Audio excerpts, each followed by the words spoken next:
दिगम्बरं काशिकापुरादिनाथ कालभैरवं भजे भानुकोटिभास्वरं भवाब्धितारकं परं नीलकण्ठमीप्सितार्थदायकं त्रिलोचनं कालकालमम्बुजाक्षमक्षशूलमक्षरं काशिकापुरादिनाथ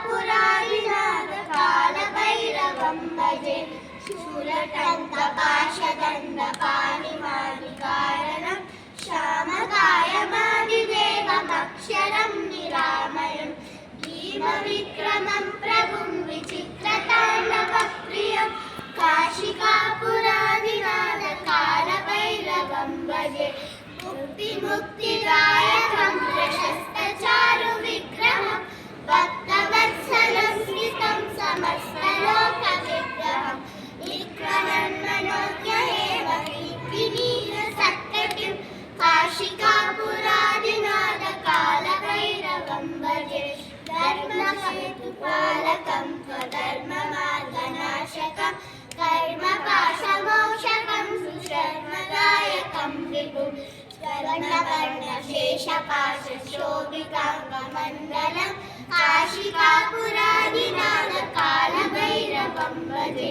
रत्नपादुकाप्रभाभिरामपालयुग्मकं विद्यमद्वितीयमिष्टदैवतं निरञ्जनं मृत्युदर्पनाशनं कपालनं सभूषणं काशिकापुरादिनाथ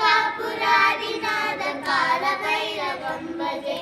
अट्टहासभिन्नपद्मजाण्डकोशसन्ततिं दृष्टिपाटनष्टपापजालमुग्रशासनम् अश्वसिद्धिदायकं कपालमालिकाधरं काशिकापुरादिनाथ कालभैरवं भजे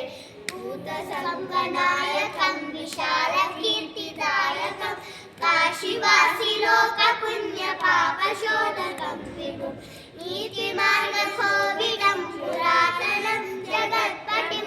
काशिकापुरादिनाथ कालभैरवं भजे कालभैरवाष्टकं पठन्ति ये मनोहरं ज्ञानमुक्तिसारकं विचित्रपुण्यवर्धनं शोकमोहदैन्यलोभकोपतापनाशनं ते प्रयान्ति कालभैरवाङ्घ्रिसन्निधिं ध्रुवं काशिकापुरादिनाथ कालभैरवं भजे काशिकापुरादिनाथ